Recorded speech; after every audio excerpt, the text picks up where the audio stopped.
Hi, this is Rachel from Rachel's Fitness for Mums. This video is for postnatal Pilates, for postnatal mums, from 6 weeks plus.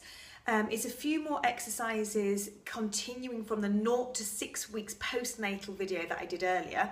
So you're now 6 weeks post, you've had your GP check and you're ready to do a little bit more intense but still very specific postnatal work for your abdominals and your core. Especially if you've been doing those postnatal pelvic floor squeezes that I talked about with your breathing. So make sure you look at those videos and make sure that you're getting the breathing correct, and those smaller exercises that we did in that video too. Make sure you've been doing those, and then we can start to progress the exercises. So these are for postnatal mums, but it also can be for postnatal and plus and beyond. So if you want to do a few Pilates exercises, these are really good starting beginners Pilates moves for anyone, male or female. So enjoy.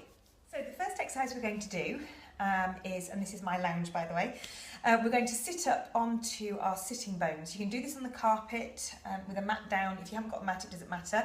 But we're going to sit up nice and tall onto our sitting bones, which you should be able to feel underneath your glutes, your buttocks. So we're sitting up nice and tall, lengthening through the spine. If you've been feeding or been looking after your baby all day, all night, and you're feeling a bit hunched over and your shoulders are rounded, just try and draw your shoulders down into your back pockets. Think about lengthening through the back of the neck. So you want your ears in line with your shoulders. So we're not letting your head stick forward and your shoulders roll forward. We're trying to get the shoulders back and then lift the head up so your ears are in line with shoulders. So we're going to take a breath in to start here. Then as we breathe out, we're going to try and lift up pelvic floor first. So try and lift up pelvic floor, then tilt off the back of your pelvis, off the back of those sitting bones. Curl down just halfway into a half roll back.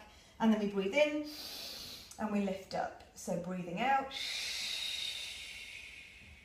breathing in.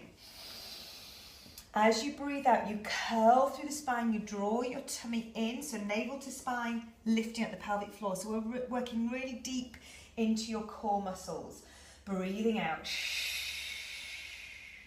breathing in. This is an excellent exercise if you had the separation or quite a wide separation during your pregnancy of your six-pack muscle, your rectus abdominis. So this muscle will help to shorten that muscle and bring the muscles back together again. So I will do a separate video for that, for the diastasis of recti. But these exercises are really good generally, even if you haven't got that separation. Breathing in, breathing out. Checking that the shoulders don't roll up by your ears. So the movement is a C shape. It's not a lean back, although that does work your abdominals, but it's not the one that we want to do. We want to try and create a C shape, so it is closing that gap between the pubic bone and the rib cage. So we're drawing the tummy and lifting up pelvic floor and shortening that gap there. We breathe in to lift and breathe out. So I'd aim for about 10 of these. Breathing in to lift, breathing out to roll down. Good. The next one will go back onto our laying down on our back. So to bring yourself down, you can either, if you can do it with control, do your roll back all the way down. But if you get to this point and you're flopping down, that was quite a bit of an effort, what you can do is use your leg to lower yourself down. So it's a bit more controlled, just using the heaviness of your leg to ease yourself down.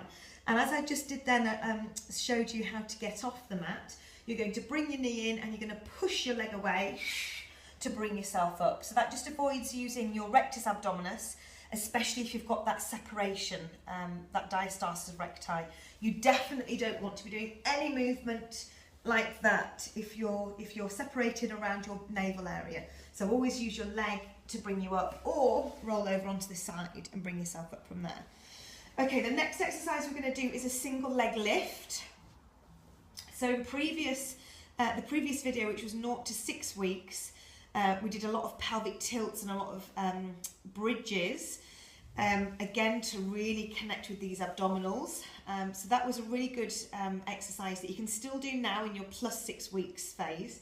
But this is another add-on. This is another really great exercise for working your abdominals. So we're going to take a breath in, As we breathe out, we draw the tummy in, trying to lift up pelvic floor, and then I like to keep my hands on my hip bones to check that I'm not moving my hips. I'm going to lift one leg up into tabletop. Then we take a breath in, and then I'm going to lower that leg down with control without dropping the pelvis to one side or arching through the lower back as I lower the leg down. So breath in, breath out to connect, lift the other leg up. So this is a tabletop position that I'm creating. So you don't want your knee too far in and you don't want it too far away from you. So it's a 90-degree angle as if you've got your leg on a coffee table. So take a breath in at the top, breath out to lower back down. So breath in, prepare, breath out to connect. First, lifting the heavy leg, breath in to hold, breath out to lower. Other side, breath in, breath out to lift, breath in, breath out to lower. So we're really focusing on trying to keep everything really controlled and still as the leg lifts and then as it lowers back down again. Breath in, breath out to connect, that deep connection with pelvic floor and that navel to spine. Breath out to lower, back down. So I would aim to do 6 to 10 of these, as long as you're not feeling it in your lower back as you're doing them. Really focusing on this deep connection, drawing navel towards the spine, trying to get pelvic floor lifting as much as you can. So doing these lifts also works your hip flexors. So a nice stretch after doing a few of those is to go into your bridge, as you did in video 1, and just stretch out your hip flexors there. So you're getting a nice stretch and release. And then we'll slowly lower back down. Good. So to bring yourself back up again, bring one knee into the chest. Take a breath in, breath out, to release, and then come back up to sitting. So there are 2 exercises that are still postnatal and really good for new mums from 6 weeks plus. And even if you've got a 5-year-old and you want to do some basic beginners Pilates, those 2 exercises are really good for you. I'll do another video which then progresses that and progresses those exercises. So thanks for watching, and don't forget to give it a thumbs up if you enjoyed it and subscribe to my page for more videos. All right, thank you, see you soon, bye.